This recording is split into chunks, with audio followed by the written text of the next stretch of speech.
नमस्कार दोस्तों, मैं रामू चौहान अपने YouTube चैनल चौहान मिस्त्री पे आप लोगों का हार्दिक स्वागत करता हूँ। दोस्तों, मैं आज बताने वाला हूँ कि भूकंप रोधी घर आप कैसे बना सकते हैं और क्यों बनाना चाहिए। इसके संदर्भ में मैं बात करने वाला हूँ। दोस्तों, जब आप घर बनवा रहे हो तो आपको एक बात पता होना चाहिए कि आप जहाँ घर बनवाने जा रहे हैं वह एरिया भूकंप के किस जोन में पड़ता है, तो ताकि आप उसके हिसाब से फुटिंग फाउंडेशन का काम कराकर आप एक अच्छा घर बनवा सके, ताकि भूकंप आने के समय आपके बाल परिवार सुरक्षित रह सके। सबसे पहले आपको बताते चलें कि भूकंपीय जोन किसे कहते हैं। भूकंप के खतरे को देखते हुए एरिया को कई हिस्सों में बांट दिया गया है, जिसे भूकंपीय जोन कहते हैं, जिसे 5 भागों में बांटा गया है। भूकंप जोन 1, भूकंप जोन 2, भूकंप जोन 3, भूकंप जोन 4, भूकंप जोन 5। अब आप फाइंड कीजिए कि आप जिस एरिया में घर बना रहे हैं या बनाने जा रहे हैं वह एरिया किस जोन में पड़ता है। उसके हिसाब से आप फुटिंग फाउंडेशन का काम कराकर एक स्ट्रॉन्ग बिल्डिंग का निर्माण करा सकते हैं। आज बारिश का मौसम है तो इसमें शायद जैसा भी पिक्चर आ रहा हो, लेकिन हम कुछ जानकारियाँ दे रहे हैं आप लोगों को कि अब आप सोच रहे होंगे कि भूकंप जोन 1, भूकंप जोन 2 एक सब बता दिए, इसमें कितने तीव्रता का भूकंप आता है, किस जोन में कितने तीव्रता का भूकंप आता है। तो हम बताते चलते हैं कि भूकंप जोन 1 में 5 तीव्रता का भूकंप आता है, भूकंप जोन 2 में 5 से 6 तीव्रता का भूकंप आता है, भूकंप जोन 3 में 6 से 7 भूकंप तीव्रता का भूकंप आता है, भूकंप जोन 4 में 7 से 8 तीव्रता का भूकंप आता है और भूकंप जोन 5 में 8 से 9 तीव्रता का भूकंप आता है। ये जो बिल्डिंग देख रहे हैं, इस बिल्डिंग को दिखाओ भाई। ये विश्व का सबसे ऊंचा, विश्व प्रसिद्ध चेनाब रेलवे ब्रिज के आसपास पड़ने वाले स्टेशनों के बिल्डिंगों में से इस बिल्डिंग को इस तरीके से डिजाइन किया गया है कि ये बिल्डिंग जो है, ये चेनाब ब्रिज जो देख रहे हैं आप, ये पास ही में है चेनाब ब्रिज जो दुनिया का हाईएस्ट ब्रिज है। इस बिल्डिंग को और आप जो देख रहे हैं इसके पास में, इसको इस तरीके से डिजाइन किया गया है कि ये भूकंप के समय 8.5 डिग्री से 9.5 डिग्री की तीव्रता को भी झेलने में सक्षम है। चेनाब ब्रिज तथा इसके आसपास पड़ने वाले एरिया भूकंप जोन 5 में आते हैं तथा इसकी बहुत सारी खासियतें हैं। इसमें ये ठंडी के दिन में इधर अगर ये -15 डिग्री का तापमान को झेलने में भी सक्षम है, यानी कि अगर आपको पता है कि 0 डिग्री सेंटीग्रेड पे इधर कहीं भी 0 डिग्री सेंटीग्रेड हो जाए तो पानी बर्फ हो जाता है, बल्कि इधर -15 डिग्री जब तापमान अगर हो जाएगा तो इधर पूरे पहाड़ियों पे बर्फ हो सकता है। तो लेकिन जब उस वक्त भी, उस स्थिति में भी इसके अंदर कुछ उतना प्रभाव नहीं पड़ेगा।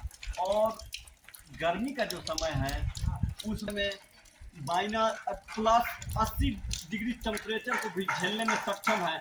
आप अंदाज़ा लगा सकते हैं कि +80 डिग्री का टेम्परेचर कितना होता है, जबकि इस बिल्डिंग के अंदर आप रहिएगा तो उतना टेम्परेचर में भी आप सुरक्षित महसूस कर सकते हैं और इसमें बहुत सुरक्षा है। जो सारी खासियतें भरी हुई हैं, ये इस बिल्डिंग को बहुत लंबे समय तक खड़ा रहने में मदद करेगा और ये खड़ा रहने में सक्षम है।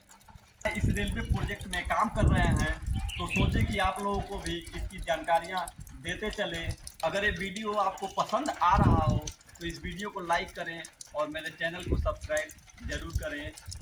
खैर, इसको छोड़िए, आप लोग अपना अगर घर बनवाने जा रहे हैं तो घर बनवाने से पहले आप लोगों को ये पता होना चाहिए कि आप जहाँ घर बनवा रहे हैं वो किस भूकंपीय जोन में पड़ता है, ताकि उसके हिसाब से आप फुटिंग फाउंडेशन का काम कराकर अपना घर मजबूत बनवा सकते हैं, ताकि भूकंप के समय आप अपने परिवार के साथ सुरक्षित रह सकें।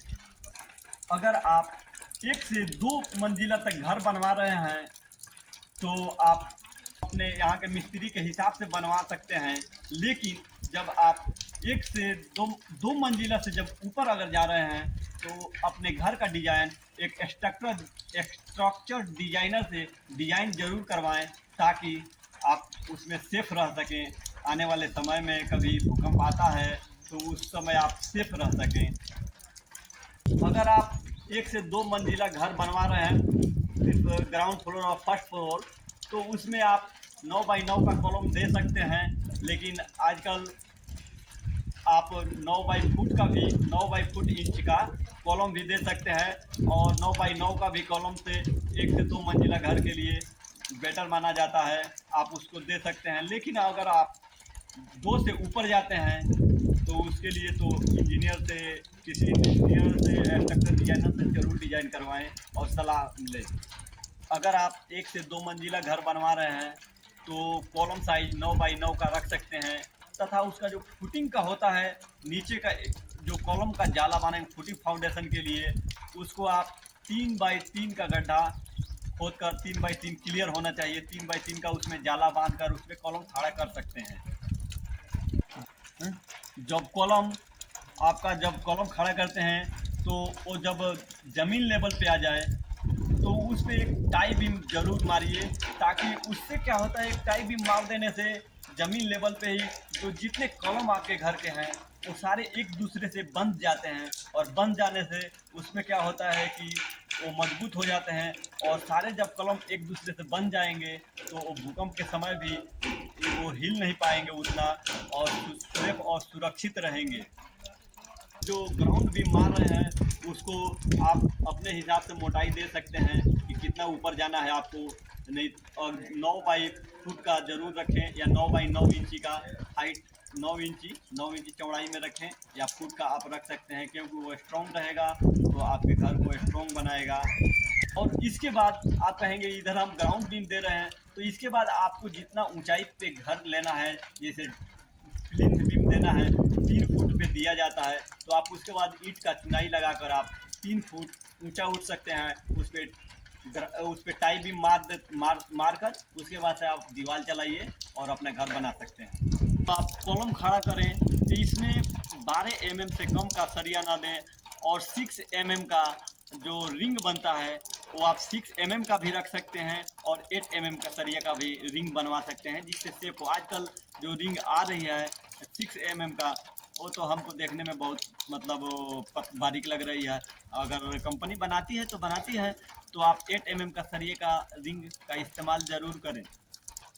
कॉलम में आप कभी भी 12 mm से कम का सरिये का इस्तेमाल ना करें, और 3-1 का मसाला, कंक्रीट का जो 3-1 का मसाला होता है उससे आप उसकी ढलाई करें। 3-1 का मसाला कहने का मतलब है कि 1 2 3, यानी 1 सीमेंट, 2 रेत, 3 बजड़ी यानी कंक्रीट, या आप इसको ऐसे भी रख सकते हैं 1 सीमेंट, 3 रेत और 3 बजड़ी, इसे हम 3-1 का मसाला बोलते हैं। तो कंक्रीट का होता है मसाला, उसमें सिर्फ रेत को नहीं गिनती किया जाता है, रेत थोड़ा आगे पीछे हो सकता है, उसमें जो बजड़ी पड़ता है, जो गिट्टी पड़ता है, उसी का गिनती लिया जाता है। जैसे 4-1 का मसाला बनाना हो तो 1 सीमेंट, 3 रेत और 4 बजड़ी, तो उसे 4-1 का मसाला बोलते हैं, यानी 4 बजड़ी का ही मसाला, और रेत 3 है। तो अगर 20 mm का बजड़ी का इस्तेमाल कर रहे हैं तो 20 mm का, तो अगर रेत कम लगता है कि मसाला में थोड़ा रेत कम लग रहा है तो बराबर बराबर भी रख सकते हैं, जिससे माल आपका अच्छा लगने लगता है और अच्छा बनता है। तो कॉलम में भी 20 mm का आप बजड़ी का इस्तेमाल, गिट्टी का इस्तेमाल करें और मसाला बनाकर उसका इस्तेमाल करें। तो अगर ये वीडियो हमारा आपको पसंद आ रहा हो और ये जानकारियाँ आपको अच्छी लगी हो तो मेरे वीडियो को लाइक और मेरे चैनल को सब्सक्राइब जरूर करें। Thank you.